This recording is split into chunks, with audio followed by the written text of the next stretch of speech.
नमस्कार दोस्तों, welcome to Finrich trade market channel. आज हम बात करने वाले इंडेक्स के बारे में।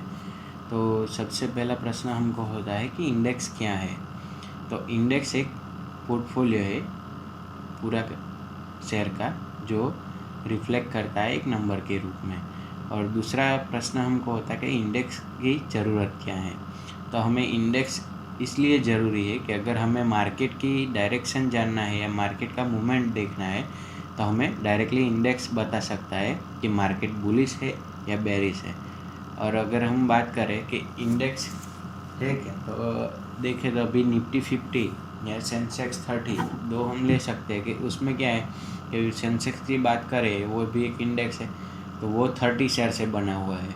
और निफ्टी 50 की बात करें तो वो पूरे 50 शेयर से बना हुआ है और पूरा पोर्टफोलियो जो है 50 शेयर का, और सेंसेक्स 30 का जो पोर्टफोलियो है उसको सीधा रिप्रेजेंट करता है सेंसेक्स और निफ्टी के रूप में। अगर हम उस शेयर देखना चाहेंगे कि सेंसेक्स 30 में कौन से शेयर इन्वॉल्व होते हैं और उसका वेटेज क्या है, तो यहाँ पे हम सीधा गूगल पे टाइप करके list of Sensex 30 companies with weightage लिखेंगे तो हमें यहाँ पे सैमको की वेबसाइट पे दिखाई दिए है। तो अगर हम देखें कि रिलायंस का सेंसेक्स पे वेटेज कितना है तो 12% के आसपास है, जैसे कि HDFC बैंक का भी 12% के आसपास है। इन्फोसिस का देखें तो अगर 9% है, HDFC का 8.30%, ICICI bank 7%, TCS 6%, Kotak bank 4.88। अगर हम बात करें, कभी कभी हमको लगता होगा कि 5-6 शेयर जो प्लस में अच्छे से होते हैं, जो अच्छे से मूव में होते हैं, तो पूरा मार्केट हमको ग्रीन दिखाई देता है कभी कभी, तो उसको वेटेज के हिसाब से होगा। अगर रिलायंस से कोटक बैंक तक हम प्लस में दिखाई देंगे तो पूरा मार्केट आपको ओवरऑल प्लस में दिखाई दे सकता है। और ये जो 30 कंपनीज है वो हमें सेंसेक्स के इंडेक्स में रिप्रेजेंट कर दिए। जो सेंसेक्स का नंबर निकल के आता है वो इस 30 कंपनी पर से निकल के आता है।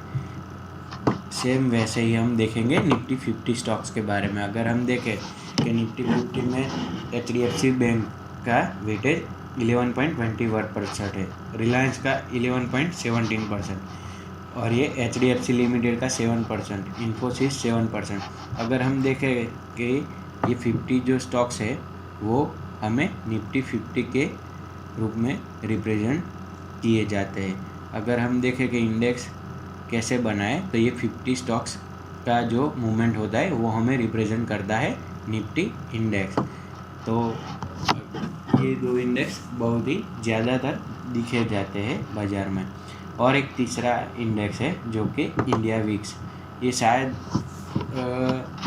सभी को पता नहीं होगा पर बहुत ही काम का इंडेक्स है ये, और इसका इंटरप्रिटेशन अगर अच्छे से किया जाए तो ये हमको बहुत कुछ कह सकता है। निफ्टी और इंडिया विक्स का दोनों कोरिलेशन हम देखेंगे कि इसमें क्या है। इस चार्ट में देखिए, इस चार्ट पर से हमको पता चलेगा कि ये जो विक्स इंडेक्स है उसको हम फियर इंडेक्स भी बोल सकते हैं। जब जब मार्केट गिरा तो विक्स बहुत ही ऊपर गया है। देखो तो कभी ये इन्वर्स प्रोपोर्शन में होता है और कभी सेम डायरेक्शन में होता है। उसका रीज़न एक ही है कि ये जो है वो फियर इंडेक्स है। कभी बाइंग पोजीशन ज़्यादा बनी हुई होती है बाज़ार में, बुलिश पोजीशन होती है, और कोई बैड न्यूज़ आ जाती है तब भी विक्स बढ़ जाएगा। क्यों? क्योंकि वहाँ पे बुलिश पोजीशन थी और बाज़ार गिरने वाला है, तो वहाँ पे जो फियर बुलिश सर्च में होगा तो उसकी हिसाब से बाज़ार गिरेगा। और अगर शॉर्टिंग की पोजीशन ज़्यादातर बनी हुई है और गुड न्यूज़ आ जाती है तब भी विक्स बढ़ेगा।